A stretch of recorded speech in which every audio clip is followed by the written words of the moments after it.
the purpose of this video, this instruction, is to go over the new CMS tool, specifically in terms of how you write quibbles. So CMS stands for Content Management System. So Josh has been working on this quite a bit. Anna has a bit of an understanding of it as well. And it looks like Ursula just joined us. Hi, how's it going, Ursula?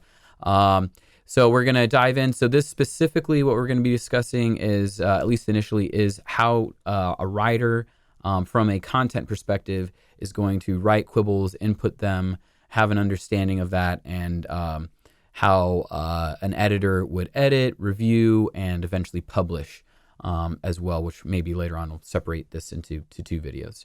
So Josh, if you want to take it away, and then any questions I have, I'll pose to you. Great. Yeah, so the first thing I'm just going to mention, we have 4 main tabs down here that you should know about: homepage, CMS tool, draft, and published Quibbl logs. Everything that an author, editor, or auditor is going to do as of now is all on the CMS tool tab. Awesome. To start, we have 3 different sections. This top section up here is where everything for drafting a quibble is. Mm-hmm. And I'll start out with just kind of doing an example of how I would draft a quibble. First, so right now on the home page, we have just a bunch of placeholders for authors. So I'll just say my name is author 1. Cool. Picking a category. We have a bunch of defaults, actually, as you could see, first 2. So quibble type is defaulted to binary 1. Our bet options default to yes, no, 50-50. Quibble type, what does that mean, binary 1? So right now, these were kind of the ideas, was that we'd have a bunch of different ways that we'd write a quibble for our lines to be interpreted a certain way based on it. Like binary is just 2-option quibble. Exactly. Hell yeah, this is awesome. So we'll have multivariable. So binary will have yes or no, or who's going to win the race, McCain or, not McCain, oh my God. Who's going to win the race, Ted Cruz or Beto O'Rourke? And then multivariable, I assume, would mean that you could pick who's going to vote, which Republicans will vote for Kavanaugh to be approved. And I assume multivariable means you could select all that apply? So actually, I was more under the impression that Dan had imagined multivariable as just option A, B, and C, or A, B, C, D, like things as opposed to binary having 2 options. Okay. Right. So that's fine. Perfect. And then poll. So we could have multivariable 1 potentially, or name multivariable 2 something else where you could select all that apply. And that's something we've discussed, but obviously we can save that for later. But and then finally, I assume a poll is as opposed to you making your prediction as a Quibbl user and predictor. You provide your opinion as opposed to what you think will happen. Is that correct? I believe so. And as of right now, the only thing that we're going to be using for, I guess, Alpha 0 is our binary 1. It also has to do with how we interpret the line. Okay. How it changes and things like that. So, and by the line you mean? So, like how many points you will win or lose. I see. I get you. Okay, cool. Yeah. Awesome. Carry on. So that's part of the defaults. We also have our defaulted right here. Double click on month and date. We skipped a few. So question, I assume, is still. Yeah, let's just go in order here.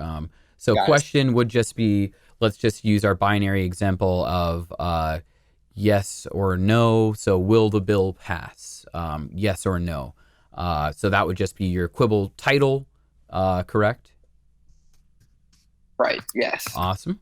And then the blurb would be the summary. That's what we call, at least on the content side, using the because we want to make this transition as simple as possible and use terms, or at least convert terms that are used in our drafting log to then be adapted to this. Because right now for blurb we call it summary.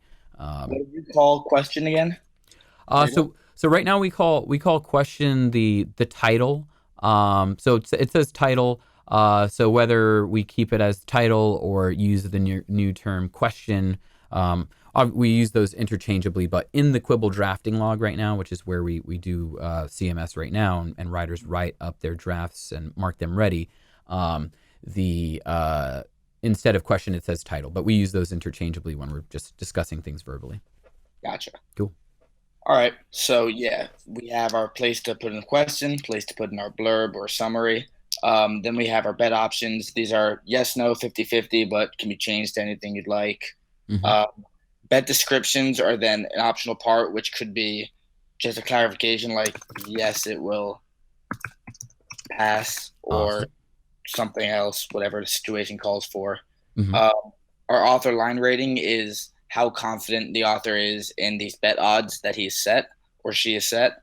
Hmm. We defaults at 2, and we have 1 and 3 is just a really high confidence or a lower confidence. Mm-hmm. Um, How does that affect? Does that affect the bet odds, or is that just something that we have just so that people on the back end have a bit of more of an understanding? How does that work? so I didn't write the actual algorithm for the line, but I believe that it is used in kind of the variability of the line. Okay. And I guess it also has to do with our metrics for our authors and therefore editors and how Interesting. well they think they did versus how variable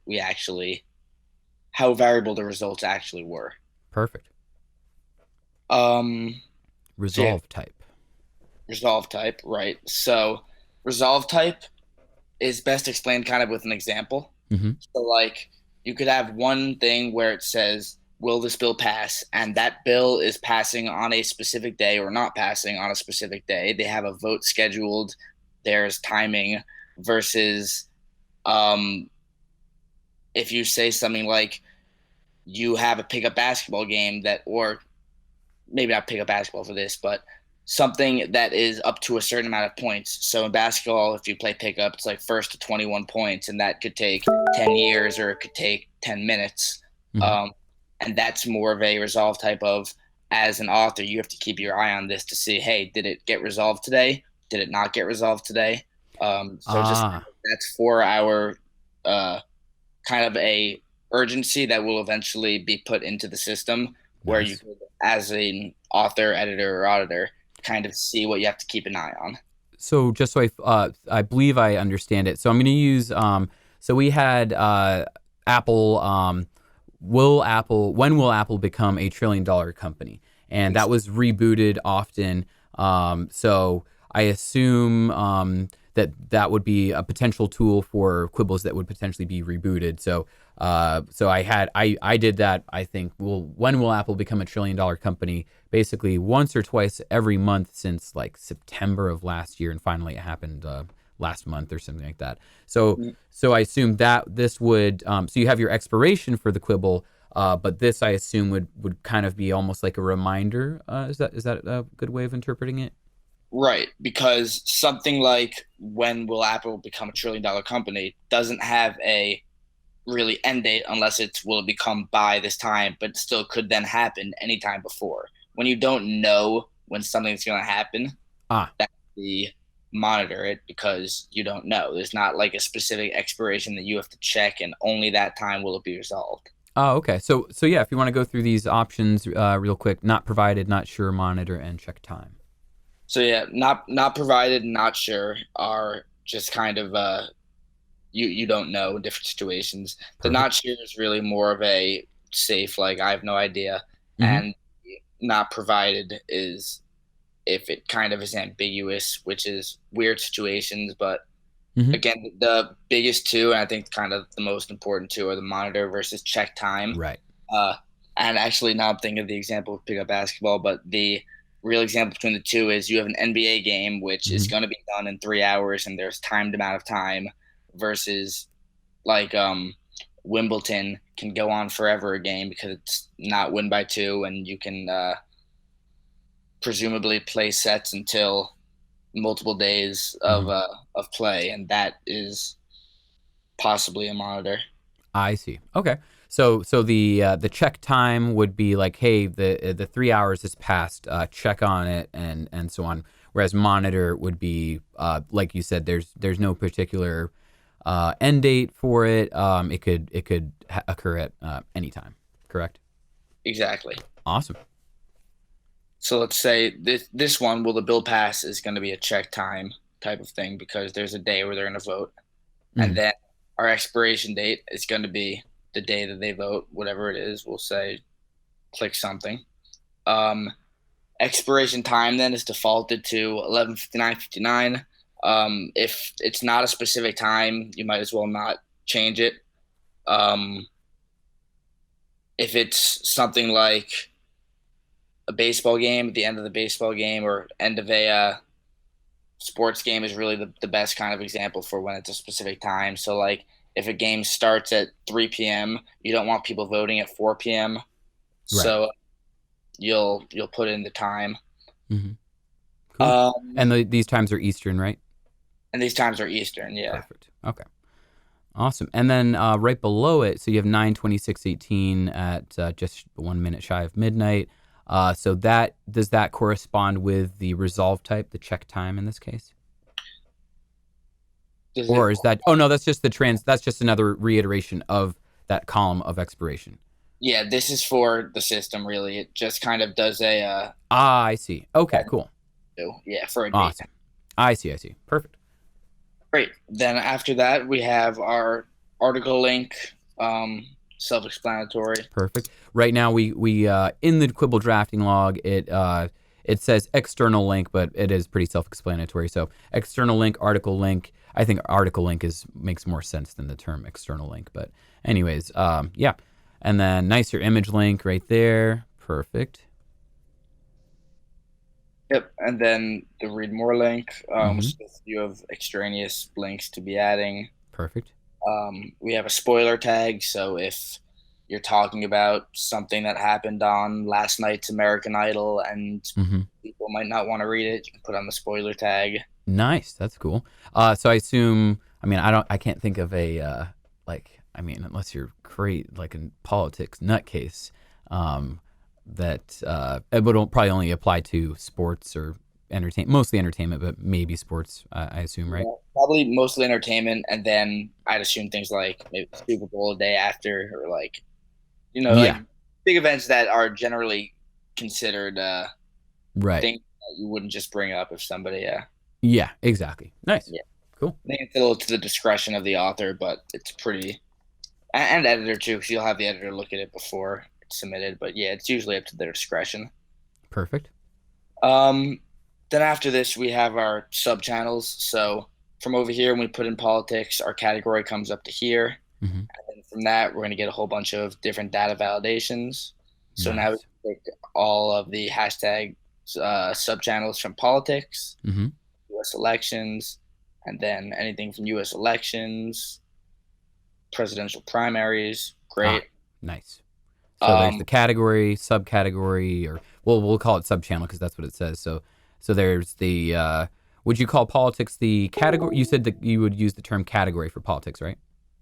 yeah, and there was a little bit of confusion throughout different people I've heard in the company with the words channel and category. Mm-hmm.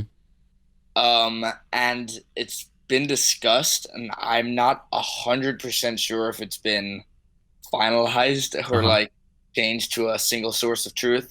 Right. But as of now, this is your category, and then you Awesome. have your sub channel one, sub Subchannel channel channel two. two. Awesome. So in this case, so politics would be the category. U.S. elections would be subchannel one. So the category within politics, and then subchannel two would be the category within subchannel one. I guess the subcategory or second subcategory. Okay. Awesome. Nice. Um, so then next we have league, new event, store as this little section. So in general, our leagues and events are not put into our the hashtag tables. It hasn't been written up by the people doing hashtags in our storage over here. Mm-hmm. So it's not really in use Yeah. as a data validated or kind linked of up modern and thing, yeah. but you can put in kind of dummy, not dummy, but kind of just guesses of leagues and events Hmm. if it kind of is applicable. You really think that it's important to put in, like, let's say this was I don't know. We could say this was uh healthcare bill or something like Perfect. important that we thought would eventually be something we want to tag. Hmm. We'll put that in there. Same thing for event if you wanted to do event. Um, and what it'll do is it'll store that as a league in your section for the storage. Hmm. And just kind of keep that there for when we eventually want to migrate new information or add new additions. Cool. So one thing, let's see. Yeah, so the healthcare bill would be would be the league, and then the event would be what, like the vote. There was I went over this with somebody. I don't know if it was you, but kind of had I think it was Ben maybe, but had a little difficulty grasping the concept of what the difference between a league and an event is. So if you could go over that in just a quick summary. So yeah, so that's been a common kind of theme too with us. Okay. It kind of Let's we'll skip it for now. And then it'll be something that we'll come back to and maybe have like a 1 minute or 2 minute video on, because initially, are we going to be using league and event initially right off the yeah, bat when this launches?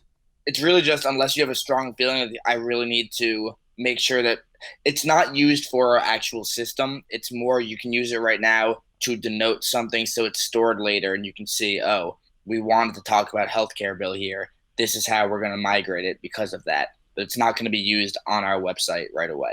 Ah, okay, perfect. All right, so yeah, we'll table it for now, and then maybe a week or something, or a couple weeks before we are going to launch it, then we'll do a second, like very brief follow-up video for that category or section. Right. Perfect. Optional tags are not yet fully implemented in either. Those are just there. And really, as of right now, you don't really need to do much past subchannels or league if you have.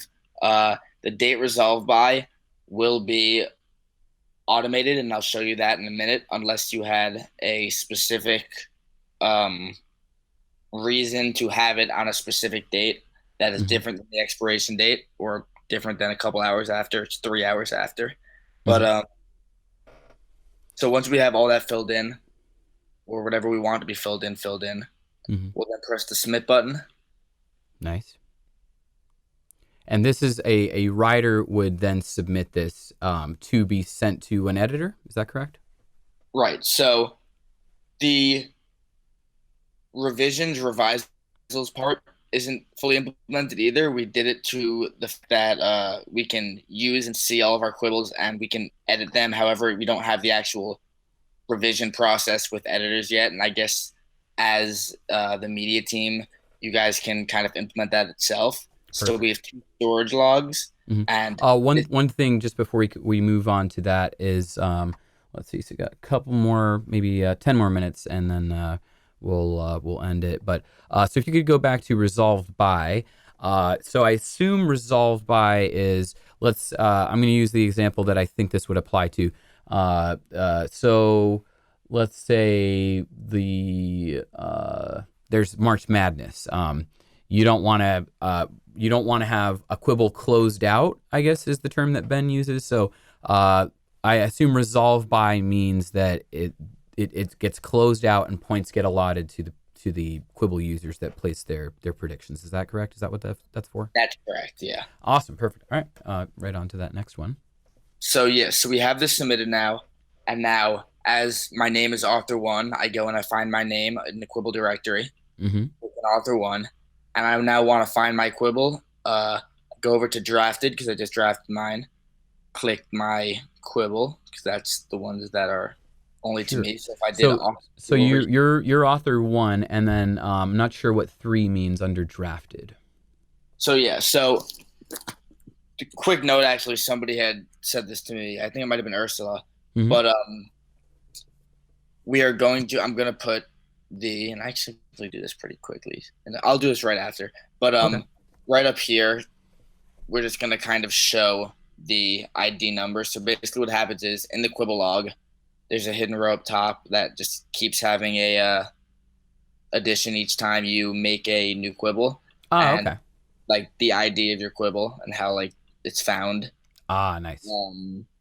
And so like in general though, if I went to like author two, that's gonna disappear. But there would be nothing there because like author two didn't write that Quibbl. It Hmm. only shows the Quibbles that I drafted Hmm. or And by published. drafted, you've written him up, you've hit submit, and now it is a drafted Quibble, correct? Exactly. It's ready You're for in review. the author box. Perfect. Okay. Awesome. So yeah, so I pull up the drafted one again, Hmm. and it'll say like three up there, so you might just like remember your. Ah, nice. And everything auto populates because you hit submit and all of your data that you put in is there. Yep. Awesome. So now I got this up. Um, let's see. I could then change my bet options to A and B instead of yes and no. I could have done this before, but if I now all of a sudden think I need to change these, um, they're not all of a sudden saved by doing this. What you have to then do is click the save button. Okay. And then you're just using A and B as just variables, right? So as opposed to we had the word yes in the top slot for the prediction option, and then we had the word no in the bottom slot for the prediction option. So we could change it from yes to the words it will pass, as opposed to it won't pass. Exactly. It could Okay, be perfect. anything. You can Awesome. add an extra one. Ah, nice. But then you would have to hit save if you made this change. So yeah, Perfect. if you wrote all this down, you changed everything, but did not click save, it will not be saved. Hmm. You got to make sure to click save when you Okay. update your different. And Uh, if you Quibble. didn't hit save and you close this tab, the submitted quibble will still be there, but of course these changes that you just put in will be gone. Is that right? Right. So Okay. let's see. I now take out the question and the blurb. So I'm gonna go out of this, Hmm. and now I'm going to bring it back up. Hmm. Question, the blurb will still be there because I didn't save. But it'll say now. It'll save this part. It will pass. It won't pass. It might Right, pass. right. Okay. And then is it something where you would want to wait to the end to save, or can you save each time you put something in? Anytime you want. Okay, awesome. Yeah. And just I'll show you too. The date resolved by is automatically just set to 3 hours after your expiration date. So Mm. this is because it's 11:59 the next day and 2:55, Ah, 2:59 a.m. uh-huh. And yeah, if you wanted to change that for any reason, you could just change that and it'll save once you save it. Okay. Um, Before we bring it to an end, so if there's any other like extremely pertinent stuff, what was I going to ask? How does it work? Let's say that there's three politics writers and two sports writers, and they all want to write quibbles right now. How would that work? so yeah, I brought that up this second. We can't do it. Okay, And Dan just said for right now, make sure that the single view works, and then once everything is kind of set, we're going to expand it to be able to be used by multiple people, awesome, and that'll involve either multiple tables or multiple tabs. perfect. Okay, Uh, cool. but yeah, as of now, it's one at a time. Okay, sure. Yep. And then of course when it launches, I assume that capability will be there. I assume so. Yeah. Okay, cool, awesome. What else you got for us? Anything else? So yeah, the last two parts are publishing and closing quibbles. Ah, okay. Yeah. So we'll go through that. How much time do you think you'd need to discuss those? If you want me to just do really quick showing you how it works, I can do that. And if you have any questions, we can go more in depth later. But if you want me to just do it really quick, I can show you guys. Yeah. Let's do that real quick. Great. Thank you. So let's say this is now perfect. I want to publish it. I click the publish button. Mm-hmm. So we are in editor perspective right now. We are in editor perspective. Yeah. Okay. Awesome. And then you get that little dialog box in the bottom right, just like before. Nice. And those just come up to make sure you know it's working. Perfect. So now in my drafted section, there's nothing anymore because I didn't draft anymore. It's now published. Mm. Go and I And pick up my published. uh-huh. It's going to come back up. It'll let us know when it's fully ready because now it does all this too. We have our publish date, days until expiration. So Mhm. now if I try to close it right now, nothing's going to work because I don't have an outcome in. So if we want to close it out, we want to allot points to the users. Yes, once we close it out, that's when no more voting and users get points. Okay. So if they're, let's say that we had our expiration date and for whatever reason the vote was moved up. I just found out the vote was moved up. The vote has happened. I could then go and close it out, and points would be allotted, right? Exactly. Awesome. Nice. Um, so yeah, and then we pick our outcome. It's data validated from our options. Mm. It won't pass. Close. Now we're all closed. We can see in our published log, which is 3, it has all of our information over here. Um, and yeah, I can go over more of what happens in the backend tables if you guys wanted. I know that you don't have that much time. Yeah. Um, So we'll this is good enough for now, I would say. So we'll keep it at this, especially because I'm strapped for time. So here I'm going to actually I'll keep recording till we're done. And then edit it afterwards. Yeah, so this is good enough for now, and then maybe we'll definitely we'll chat again, record that, and then have separate videos for each part of the process and stuff.